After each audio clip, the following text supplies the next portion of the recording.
betting world. This is Johnny Gano, worshipping football since the age of 1. I want to take a look today at the Philadelphia Eagles over under year 2017, start of the season.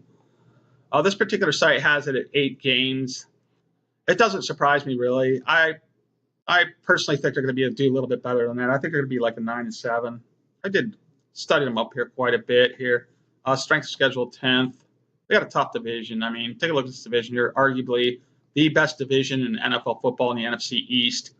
I really believe all these teams here are going to be vying for a playoff spot towards the end of the year.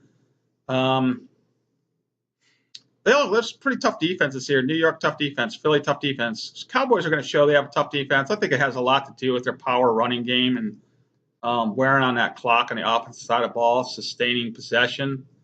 But nonetheless, obviously a tough division. One of the things, I try to look for things that stand out to me. And one of the things, first thing that stood up to me here in the standings was this 1-7 record away. The Philadelphia Eagles have to improve that road record in order to maybe position themselves for a playoff spot. It's got to start there. It really does. Anyway, this is their schedule for this year, 2017, first game September 10th. One of the things that stood out to me here as I got to looking, I kind of 12 teams that have been in the playoffs within the last couple of years.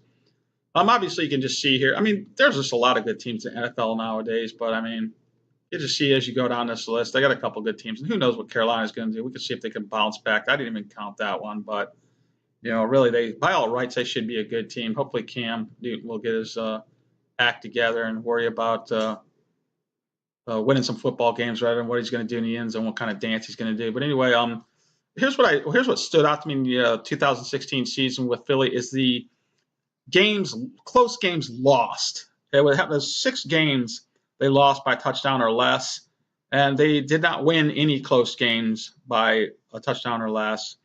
And that's another thing that has to change. You see that a lot when you go through these teams and you start to really dissect and see what's going on with their season is usually the teams that win the majority of their close games, or at least more than a half, are teams that are going to be going to the playoffs. So I took a look at some of the games and see if there's some kind of pattern or what might have happened, why they lost these close games. Here's one right here. Detroit got out 14-0. That you can't let a team get out on you 14-0, especially when you're in their house and they have a pretty good quarterback, Matthew Stafford, and you have a rookie quarterback. Nonetheless, obviously, Wentz is not going to be a rookie this year, but you can't get into a 14-0 hole in the first quarter. Dallas Cowboys kind of hung tough with them in the first half. Well, offensive line, Dallas overpowered them in the second half, wore them out. Here you go again, down 14-3. So they're getting down, and then when they're at home, they're getting down when they're away. When they're at home, they just got out early, had the lead, and let the other team come out at halftime and stack up 14 points out of them in the quarter. Philly, they just got to wake up at the beginning of the game when they're playing on the road and get going right away, right from the gun, get going, it looks like. And I think they're going to do that this year. I really think they are. I think they're going to be a 9-7 team. They're going to be vying for a playoff spot. Here we go. A real quick look at the offense. Philly's down here about the middle pack, 16th.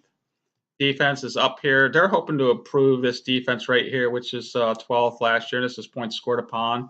Really only a couple points from being up here towards the 5th position. But then they did that by getting a couple guys. Derek Barnett, I liked him coming out of Tennessee. He's a relentless pass rusher on the edge. He's kind of just got what it takes to be a good pass rusher.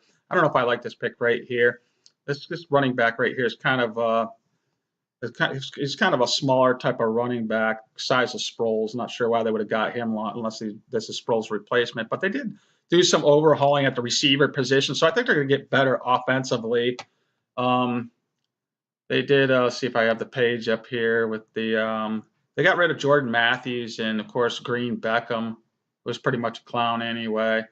But anyway, they're going to get better at receiving position, so I think they're going to be a better football team, not just because of that. The defense is going to get better. I'm saying 9-7. They might even be a 10-6 team.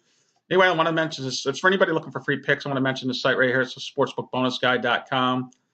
I submit my picks to this site right here. I'll be right under here. Usually one pro game and one college game a week.